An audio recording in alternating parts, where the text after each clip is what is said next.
Hi, I'm Schulze, Program Director for the BA in Human Services, and I want to share with you some things about the impact of human services. Families and communities are stronger when they have access to the vital building blocks of health and well-being. Human services is really this large ecosystem. It encompasses so much more than just the nonprofit organization down the street that maybe you volunteered at once or twice. It's everything. It's community-based organizations, philanthropic organizations, academic institutions. It's even the private sector, which is something we really don't think about. We think about healthcare and government from time to time, but we don't think about those private businesses and how they are reaching out to communities as well and trying to stay engaged with them rather than just being behind four walls in the community. What we don't really think about is the impact that all of this has. Human Services has a $200 billion, that was with a B, dollar impact economically every year in this country. That's huge. We are in over 200,000 organizations across this country. That's an impact. So when we think about who we are in the human services field, we really want to think about how we ensure children and family are protected, live in safe homes and neighborhoods, so they can succeed in school and have strong, nurturing, and economically secure families. We also want to help older adults maintain a high quality of life. We support people with disabilities so they can live their lives fully. We provide employment and housing services. We even promote improved health outcomes and reduced healthcare costs. We provide crucial and effective mental health and substance abuse services, and so much more. Can you believe it? 1 in 5 persons receives our services. We go where no one else wants to go. We come alongside people in their weakest, most vulnerable moments, and we offer them that hand up that allows them to better their lives, better their families' lives, and really better the entire community.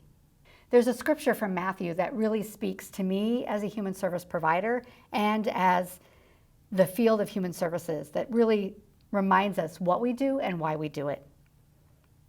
It goes like this from Matthew 25. Then the righteous will answer him, Lord, when did we see you hungry and feed you, or thirsty and give you something to drink? When did we see you a stranger and invite you in, or needing clothes and clothe you? When did we see you sick or in prison and go visit you? And the king will reply, truly I tell you, whatever you did for the least of these brothers and sisters of mine, you did for me. And that is a great scripture that reminds us who are in that direct service type of employment, but many of us aren't there either. So the scripture from Zechariah kind of reminds me of the community aspect of it and how all of us really engage in the human service profession. Do not oppress the widow, the fatherless, the foreigner, or the poor. Do not plot evil against one another. It calls us to reach out to those who are in need in any way that we can, no matter where we are working. There's no doubt that human services is a challenging field. It is changing quickly and it's asking for more. But the bottom line is, we change lives. We are being asked for more. We're being asked for more impact, effectiveness, and performance. And that's a challenge that we can rise to. Our funding is challenging. It's dwindling, and we're looking for ways to create new models. We also need to look at how we can create some non-traditional partnerships in places that we didn't have them before, that maybe can have an impact that we never even imagined.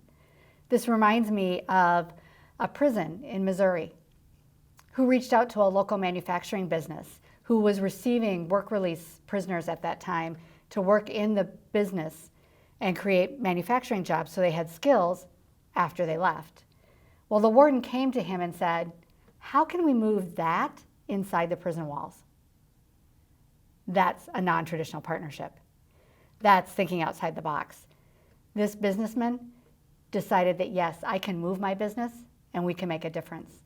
And because of that, prisoners in that prison are engaging in real work, earning real money that allows them to keep contact with their families in really personal ways. It gives them hope, it gives them purpose, and it allows them to see that they too have value.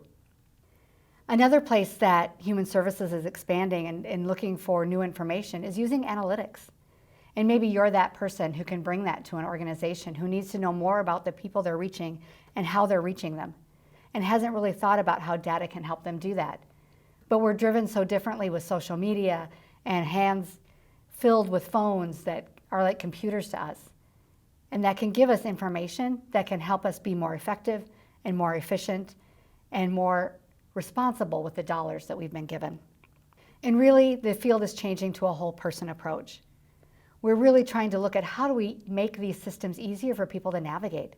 It's really hard if you need help finding housing and you need help with healthcare, and maybe you need help with mental health issues as well, and they're all in different places and they all ask for different things. But how can we come together and create a system that allows for a whole person approach to human services? So are you called? Are you? Are you called to make a lasting and likely personal impact on families and communities? It's a huge challenge. Will you take it?